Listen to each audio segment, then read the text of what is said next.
Hey guys, this is God of Politics. I'm going to go back to a brand new video, but before we get started with this video, please like this video and subscribe to the channel. Also follow me on Twitter and join the Discord. Those are both linked down in the description. But in today's video, I will be trying to answer the question, will the Republicans gain in the 2022 midterms? And now, we can't say anything for sure, and we won't really know until election night. You know, a lot of these things are very uncertain. The governor elections, the Senate elections, the House elections. But I'm going to talk about what I think may happen. What's a likely scenario? Will the Republicans take back the House? Will they be able to take back the Senate? Will they be able to take back a lot of governorships and state legislatures? We'll just have to see. But one of those key things that is a big part of that, which is talked about in this 538 article, is the redistricting process. Now, that is a process which is done every 10 years, and it is now 2021, so they will be starting that as soon as they get the census numbers, which I believe is supposed to be in either March or April, but we will get those soon.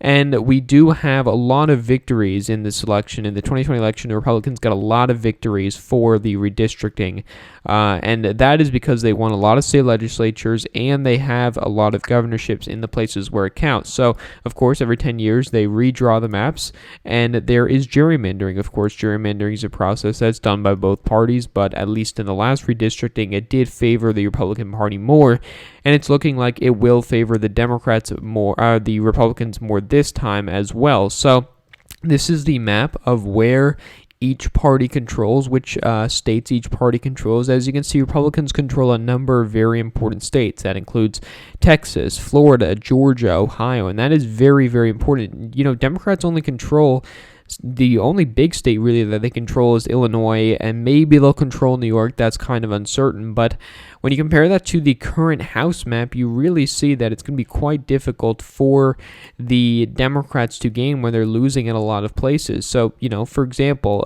you look at the fact that Democrats are going to probably lose a seat in Ohio. Tim Ryan is probably going to lose his seat there.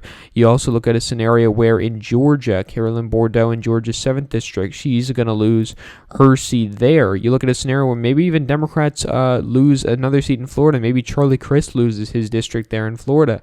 Maybe they get rid of one of the Democrats in the Rio Grande Valley. You know, it's going to be quite bleak for Democrats, at least in those three states, and it's going to be quite difficult. You know, maybe in a state like Iowa, they get rid of Cindy Axne in her seat there. Maybe they even get rid of Ron Kine, but that's, I think, a little bit less likely. But overall, Republicans are going to make a number of gains, and just from those 4 seats alone, or 5, 6, whatever number that was, they would retake the House just from those seats alone. And, you know, you're also factoring in the fact that it's probably going to be a more Republican-favored electorate. They can flip a number of seats. They can flip Connor Lamb's seat. They can flip that seat over there in Illinois' 17th Congressional District with Sherry Bustos. They can flip, you know, maybe one of these other seats along the Orange County, or maybe they can flip 2 seats in Nevada. Maybe that could be something that they could do. Maybe they could flip you know, Ron Kine's seat in Wisconsin. That could be another seat that they try to flip. So there's a number of opportunities for Republicans to gain. And that's not the only opportunities. You know, they could gain another seat in New Jersey. They could gain Matthew Cartwright's seat. They could gain New York's 19th district. So there's a number of opportunities. Chris Pappas is also probably going to lose his district as well there. So there's a number of opportunities for Republicans. And just going off right off the bat there, you can see there's a number of seats. You know, maybe Minnesota's 2nd district is going to be gone as well. So there's a lot of scenarios where Democrats do lose a number of seats. You know, Arizona's 2nd district as well. You know, and you can just go down the list. There's a lot of scenarios where Democrats could lose seats. Washington, Oregon, you know, maybe those districts flip to the Republicans. Maybe another one of these seats in California flips. You know, maybe Republicans probably make a gain in the redistricting off a North Carolina seat. So it's quite bleak for Democrats in terms of the House. I think the chances that they lose the House are probably around 80% that they take back the House, because, you know, there's a number of scenarios which I will talk about in a little bit where the Democrats actually do have quite a good year. But overall, I think that the fundamentals of this race in the 2022 midterms do favor the Republicans. Now, Republicans, of course, control the redistricting, plus a more Republican-skewed electorate could give them a map where they get around 232 seats. Maybe they do even better. Maybe they win some other seats. Maybe they're able to win one of those suburban Texas seats. I mean, you can just keep going down the list here. Maybe they even flip New York 18th district if they have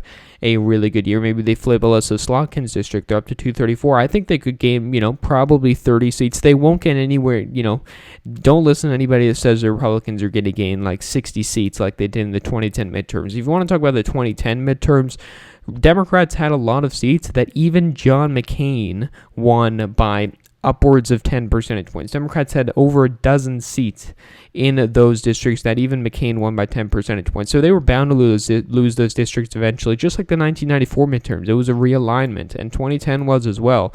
Lots of Democrats in areas that had not voted Democrat for quite a while and were becoming increasingly Republican, and that is really what happened. But it's not going to happen this time. Republicans, I think, could gain around 30 seats, but they're not really going to gain much more than that because Democrats can make gains off the redistricting as well. They can gain Illinois' 13th district off the redistricting. They might get Utah's 4th district off the redistricting because they have a commission. They might be able to keep around someone like Connor Lamb because of the redistricting.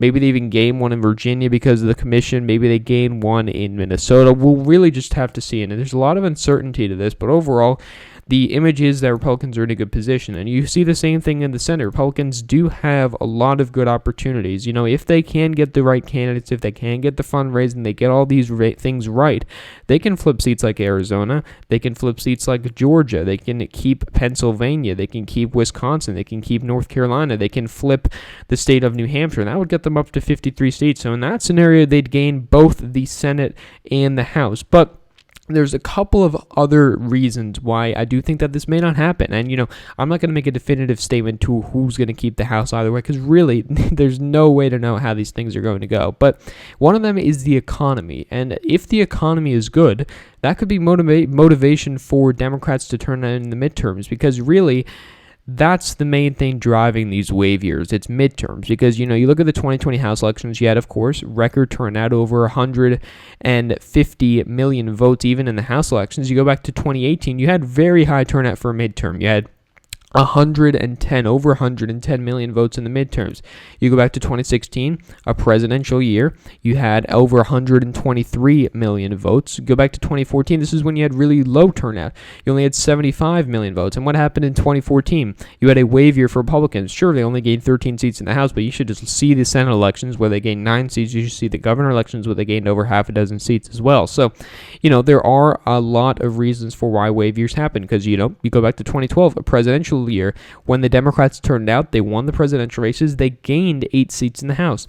And of course, this is the bloodbath for Democrats in 2010 because, first, before we analyze 2010, go back to 2008, you had record turnout. You had almost 110 million votes for Democrats and Republicans in the 2000 elections. 110 million votes goes all the way down to just above 80 million votes. And look at all these seats that the Republicans flipped. Democrats had seats in like Idaho, North Dakota, South Dakota, rural Tennessee still, rural Missouri, rural Texas. They had seats in areas that you would think that they would never have today.